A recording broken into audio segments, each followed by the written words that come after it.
আজকে আমার সিক্রেট একটি হেয়ার অয়েল রেসিপি তোমাদের সাথে শেয়ার করছি। এই অয়েলটি আমি আগেও 2 থেকে 3 বার বানিয়েছিলাম।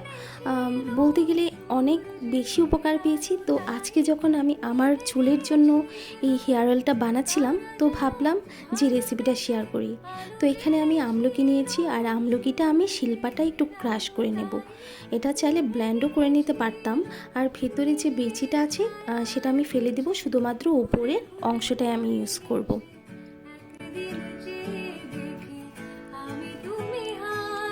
মেথি আর কালো জিরে এই দুটি ইনগ্রেডিয়েন্টস আমি যেহেতু ভিজিয়ে রেখেছিলাম, তো এটা আমার বাটতে কিন্তু অনেক বেশি এনার্জির প্রয়োজন হয়নি।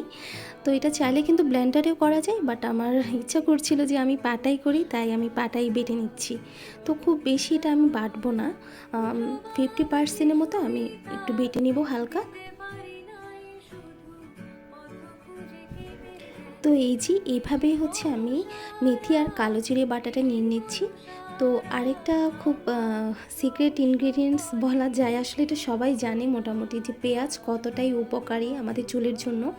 তো বিশেষ করে হেয়ার গ্রোথের জন্য এবং চুল পড়া বন্ধ করার জন্য আমি এখানে 2টা বড় সাইজের পেঁয়াজ নিয়ে নিয়েছি। এই পেঁয়াজটা আমি কুচি করে নেব, এবং এই কুচি করা পেঁয়াজের 50% আমি হালকা একটু বেটে নেব, আর 50% কুচি অবস্থায় রেখে দেব।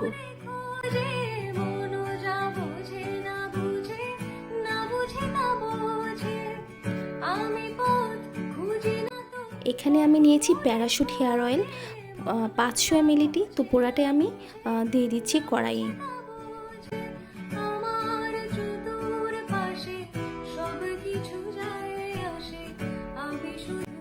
একে একে আমার সবগুলো ইনগ্রেডিয়েন্টস দিয়ে দিব।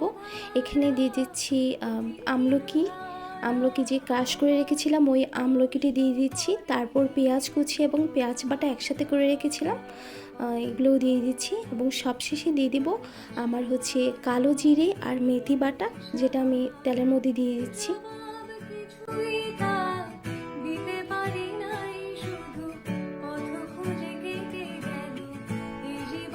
তো এই তেল মেকিংয়ের ফুল প্রসেসটাই কিন্তু হবে খুব অল্প তাপমাত্রায়, মানে খুব মাঝারি আঁচের মধ্যে হবে, খুব বেশি হিট দেওয়া যাবে না, তাতে আমার এখানে যে পেঁয়াজ, কালো জিরা, মেথি সবগুলো কিন্তু পুড়ে যাবে এবং তেলটা কিন্তু নষ্ট হয়ে যাবে। আমাদেরকে খুব অল্প আঁচে এটা রান্না করতে হবে। তো আমি এখানে মাঝারি আঁচ রেখেছি, এবং আমার এই তেলটা তৈরি করতে 1 ঘন্টার মতো সময় লেগেছে।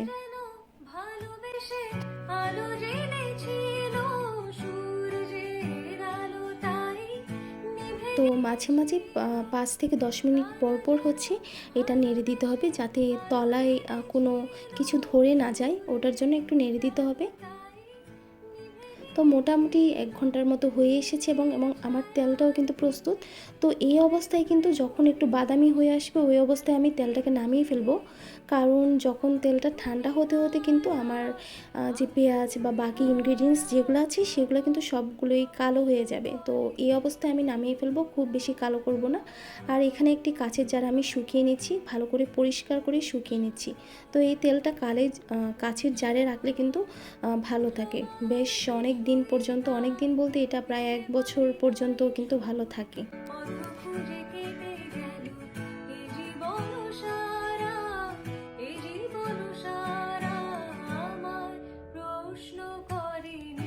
এখন একটি শুকনো কাপড় দিয়ে আমি তেলটাকে ছেঁকে নেব।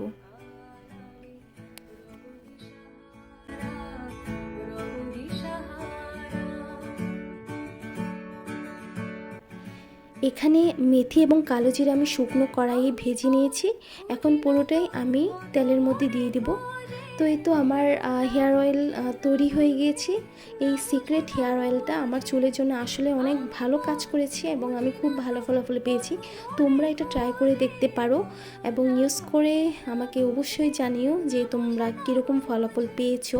তো এটা ইউজ করার নিয়ম হচ্ছে, যখন আমরা গোসল করতে যাব এর 1 ঘন্টা আগে আমরা চুলের মধ্যে খুব গুঁড়াই খুব ভালো করে ইউজ করব। আর খুব ভালো ফলাফল পাওয়ার জন্য আগের দিন রাতে চুলের গোড়ায় খুব ভালোভাবে ইউজ করে দেন পরের দিন আমরা সুন্দর করে শ্যাম্পু করে ফেললে আমরা খুব ভালো একটি রেজাল্ট পাবো। তো এই তো আমার হেয়ার অয়েলটা হয়ে গিয়েছে, দেখতেও কিন্তু অনেক সুন্দর লাগছে। তো তোমরা কমেন্ট করে জানিও আসলে এটা কেমন হয়েছে।